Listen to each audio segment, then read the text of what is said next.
राधे राधे दोस्तों, जय Shri Krishna. Good morning. आप लोग कैसे हो दोस्तों? आई होप आप लोग बहुत अच्छे होंगे और आप लोग की पढ़ाई लिखाई भी बहुत अच्छी चल रही होगी।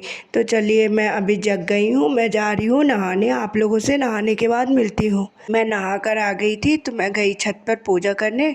पूजा पाठ मैंने किया, फूल वगैरह तोड़ा, नीचे आया तो लड्डू गोपाल को भी स्नान कराया, उनको भी तैयार किया और फिर मैं भी तैयार होने लगी लाइब्रेरी के लिए दोस्तों। तो अभी तो हम लोग की आरपीएफ कांस्टेबल की आंसर की भी आ गई है। मैं आप लोगों से आगे बताऊंगी कि हम लोग को आगे अब क्या करना है, किस तरीके से अपनी पढ़ाई को मोड़ देना है और फिजिकल की तैयारी किसको किसको करना है। तो चलिए, अभी मैं लाइब्रेरी जा रही हूँ। मैं लाइब्रेरी पहुँच गई थी दोस्तों। तो मैं लाइब्रेरी में पहुँच के सबसे पहले अपना बैग वगैरह सेट करती हूँ, उसके बाद ही पढ़ाई करना स्टार्ट करती हूँ। तो चलिए, अब मैं आरपीएफ कांस्टेबल के आंसर की के बारे में आप लोगों से बातें करती हूँ कि क्या कैसे करना है। तो दोस्तों, जैसे आंसर की आप लोग सभी लोगों ने चेक कर लिया होगा कि आप लोग के कितने नंबर बन रहे हैं आंसर की में। देखिए दोस्तों, 2-4 नंबर नहीं कह सकते, इससे ज़्यादा किसी भी मतलब नॉर्मलाइजेशन में ज़्यादा नहीं बढ़ते, क्योंकि पिछले बार भी ये रेलवे में ज़्यादा नॉर्मलाइजेशन में नंबर नहीं बढ़ते हैं। तो इसीलिए अगर जिसके भी नंबर 70 प्लस हैं गर्ल्स के नंबर, वो अपनी फिजिकल की थोड़ी थोड़ी तैयारी करना स्टार्ट कर दें। मैं जनरल के लिए बता रही हूँ। और EWS 65 प्लस, क्योंकि RPF SI के कट ऑफ से हमें कुछ तो अंदाज़ा लगा लेना चाहिए कि बहुत हाई कट ऑफ इसकी भी नहीं जाएगी, लेकिन इतनी तो जाएगी कि 120 में 70 नंबर तो गर्ल्स जनरल गर्ल्स की जाएगी दोस्तों, और 65 प्लस मतलब EWS गर्ल्स की जाएगी। इससे ज़्यादा ही जाएगी, मतलब 2-4 नंबर इधर उधर। लेकिन मैं बता रही हूँ कि अगर जिसके 70 नंबर हैं जनरल गर्ल्स में, वो हल्की हल्की अपनी फिजिकल की प्रिपरेशन स्टार्ट कर दे, क्योंकि रिजल्ट आने के 1 महीने के बाद ही तुरंत रेलवे फिजिकल स्टार्ट करा देगा। इसीलिए फिर तो रिजल्ट आने के बाद हम लोग के पास टाइम नहीं रहेगा। तो आप लोग भी थोड़ा थोड़ा फिजिकल करना स्टार्ट कर दीजिए। इसका फिजिकल टफ भी होता है, इसीलिए मैं आप लोगों से सजेशन दे रही हूँ। मैंने भी रनिंग वगैरह स्टार्ट कर दी है दोस्तों। मेरे तो 85 मार्क्स हैं, तो अभी तो मैं रनिंग ही कर रही हूँ। फिर जैसे जब रिजल्ट आ जाएगा तो तब तक मैं लॉन्ग जंप, हाई जंप करूँगी। अभी मैं थोड़ा थोड़ा रनिंग करना स्टार्ट कर दिया है मैंने। आप लोग भी दोस्तों रनिंग करना स्टार्ट कर दीजिए, मेरी बात मानिए तो। जिसके भी 70 प्लस नंबर है जनरल गर्ल्स के, और EWS में 65 प्लस नंबर हैं जिनके भी गर्ल्स के। लाइब्रेरी आ गई थी, मैंने स्ट्रेटेजी के पढ़ना स्टार्ट कर दिया था दोस्तों। अभी हमें अपनी पढ़ाई में एक अलग मोड़ देना। जैसे आंसर की हम लोगों ने चेक किया, उसमें ये देखना है कि हमारे किस टॉपिक से क्वेश्चन गलत हुए हैं। मतलब मैथ्स के किस टॉपिक के क्वेश्चन, कुछ तो हम लोग सिली मिस्टेक करते हैं। मेरे से तो ऐसे ही हुए है, मतलब बनते हुए क्वेश्चन गलत हो जाते हैं। ये सिली मिस्टेक को हमें ध्यान देना है। ये सिली मिस्टेक हम सुधार सकते हैं अपना मॉक टेस्ट देते समय। जब हम मॉक टेस्ट देते हैं ना, तो अपनी सिली मिस्टेक कम करने की कोशिश करेंगे और देखेंगे कि कौन सी सिली मिस्टेक हो रही है। मतलब ऐसा होता है कि जो क्वेश्चन हमसे बनता रहता है उसको भी हम गलत कर देते हैं। तो यही गलती नहीं करना है दोस्तों। और मेरे जैसे अभी मैंने जब चेक किया ना, तो 2-3 क्वेश्चन ऐसे थे कि जो मेरे बनते हुए थे वो भी मैंने गलत टिक कर दिया, तो मेरे क्वेश्चन गलत हो गए। तो यही इन सभी चीज़ों से बचना है दोस्तों, तभी हम लोग का सिलेक्शन नहीं होगा। नहीं तो एक एक नंबर से ऐसे ही रह जाएंगे। तो अपने आप को मोटिवेट रखना है और अच्छे से सिली मिस्टेक को वो कम करना है और पढ़ाई में ध्यान केंद्रित करना है। मैंने स्ट्रेटेजी के में आज शास्त्रीय नृत्य और उनके कलाकारों को कंप्लीट किया है। आप लोग भी दोस्तों रिवीजन करना स्टार्ट कर दीजिए। एक एक टॉपिक को उठाइए, उनको अच्छे से कंप्लीट करिए और उनसे रिलेटेड जो भी प्रीवियस ईयर के मतलब क्वेश्चंस बनते हैं उनको भी सॉल्व कीजिए। और चेक करिए कि क्या जो टॉपिक हम पढ़ रहे हैं तो उनके बाद जब उस टॉपिक के क्वेश्चन लगाते हैं तो हमसे बनते हैं कि नहीं। मैं तो ऐसा ही कर रही हूँ दोस्तों। तो चलिए, अब शास्त्री से कुछ इंपॉर्टेंट क्वेश्चन बनते हैं, वो मैं आप लोगों से पूछती हूँ। आप लोग कमेंट बॉक्स में आंसर बताइएगा। गुरु बिपिन रावत का संबंध किस शास्त्रीय नृत्य से है? सितारा देवी का संबंध किस शास्त्रीय नृत्य से है? किया नाट किसके प्रदर्शन के लिए जाना जाता है? भारत का नवीनतम शास्त्रीय नृत्य कौन सा है?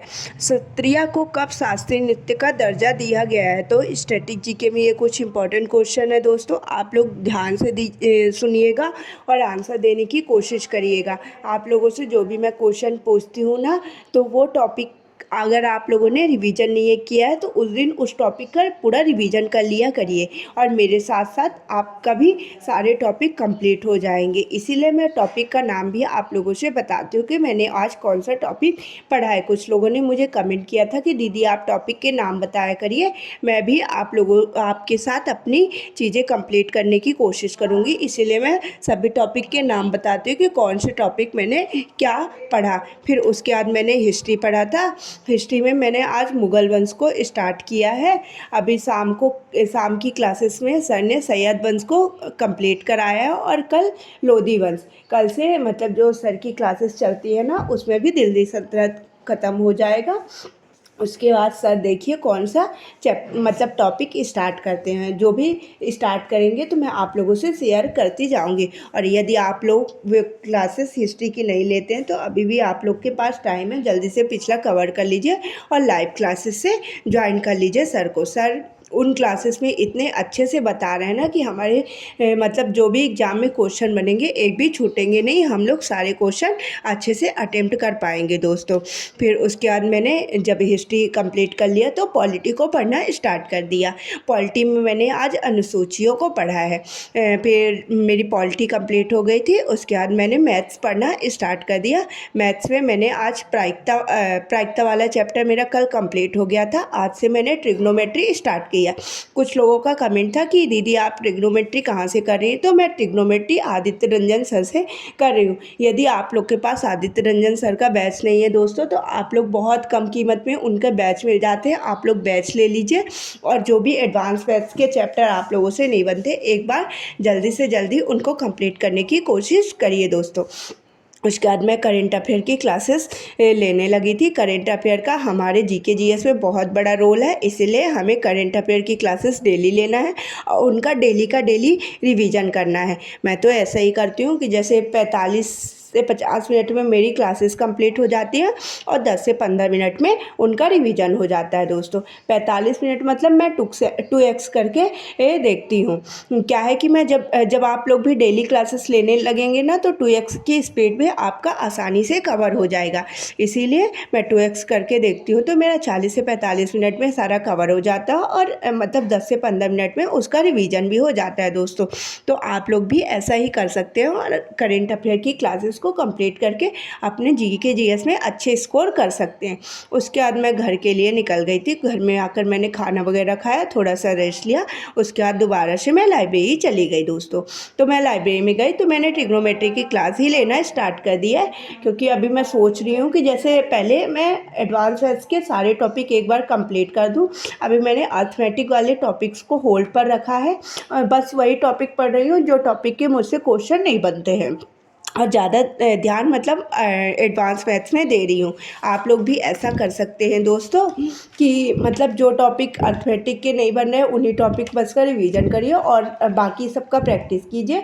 और मतलब एडवांस मैथ्स अगर आपकी अच्छी नहीं है तो पूरा ध्यान एडवांस मैथ्स में दीजिए, क्योंकि 6 से 7 क्वेश्चन एफटीपीसी में एडवांस मैथ्स से पूछता है। तो मैं तो ऐसा ही कर रही हूँ दोस्तों। तो मैंने सोचा है कि जैसे ट्रिग्नोमेट्री की क्लासेस 19 क्लासेस हैं लगभग, जैसे एक हफ्ते में मेरी सारी क्लासेस कंप्लीट हो जाए और अच्छे से ट्रिग्नोमेट्री के भी क्वेश्चन हम लोगों से बनने लगे दोस्तों। मतलब हम लोग को सारे टॉपिक में अपनी पकड़ बनानी है कि क्वेश्चन किसी भी टॉपिक से कहीं से भी पूछे, हम लोगों से बनना चाहिए और हमें अपना 100% देना है। और उसके बाद सब भगवान के हाथ में छोड़ना है कि भगवान की क्या मर्जी है और वो हमें किस मतलब राह में ले जाना चाहता है और कहाँ तक पहुँचाना चाहता है।